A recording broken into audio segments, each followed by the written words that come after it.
Blue Star works.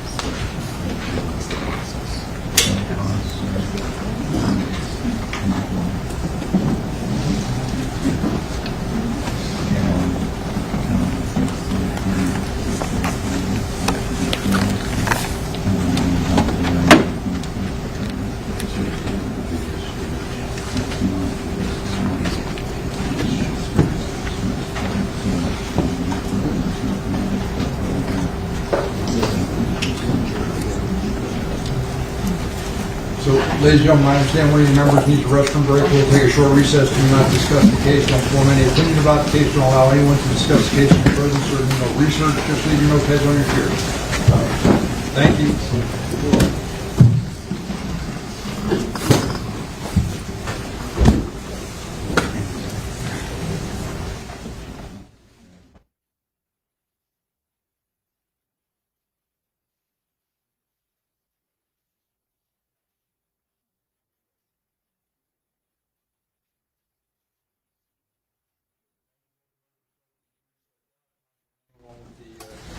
Mr. Howard, I thought, I didn't see any reaction from you. I didn't see you do anything, so I didn't think you were interested in doing it. That's why I said go ahead. He's getting old, Judge. He needs a little more time to move. No, I apologize. All right.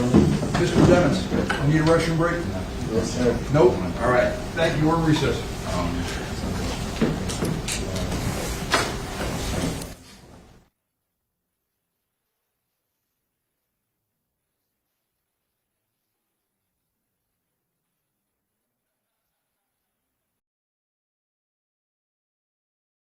Two, three, are you showing the same thing? Yes. Going to 6730.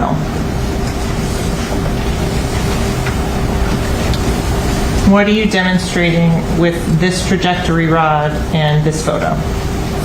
So this is the suspected trajectory of the flight path of the projectile that went into Anthony Williams. Again, as I stated, Mr. Williams had his head canted to the right, which is the reasoning for the flight path and its continued perforation into the window, perforated the window and exited the vehicle. So, Sergeant Williams, I want to ask, were the driver's side window intact? Yes. Were you provided the keys to the car to be able to turn the power on and to put them down for the purposes of pictures if need be? Yes.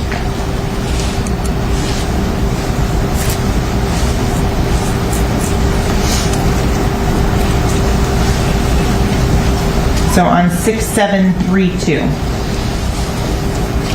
what is, you showing the same thing as the last photo? Correct. This is another demonstrative with the firearm canted and a downward with the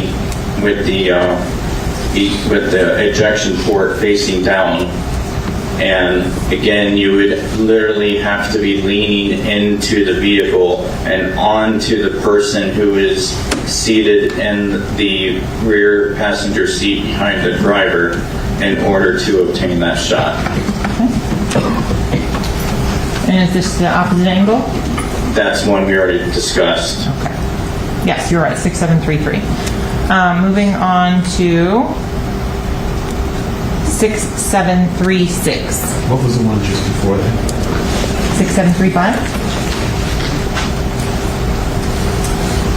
And so in this instance, is this firearm, the magazine has been removed? Correct, for safety purposes. Okay. So going on to, again, like I was saying, 6736. What is this showing?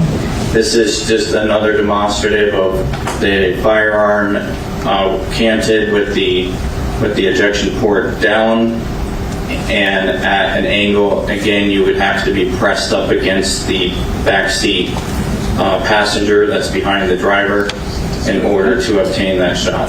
Okay. And we'll get into in a little bit with the Blue Star as to why you put an individual there. So then you've gone on and showing now on 6739. What are you showing on this particular demonstrative photo? That is a demonstrative photo showing that a firearm can be fired in the direction of Anthony Williams with the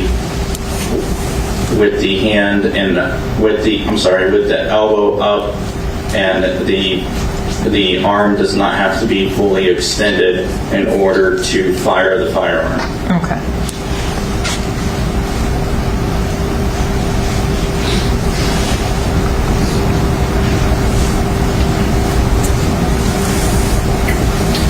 So in terms of the trajectories on the back of the car, I'm going to talk a little bit on that aspect.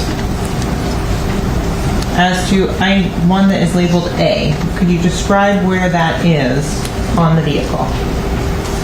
That is in the rear hatch of the vehicle. It actually perforates the plastic. That whole back of the vehicle where it states Jeep is actually plastic.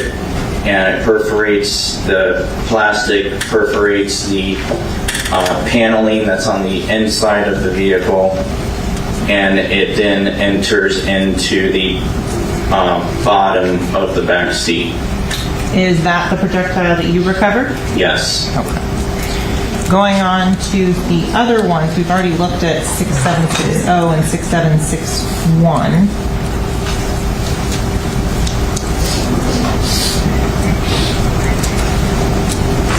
On 6755. Are you identifying these by the same letters that the Miramar Police Department assigned them? Yes. Okay.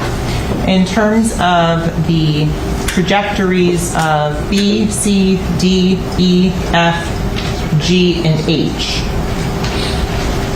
were you able to determine if there was a change in the angle side to side on them?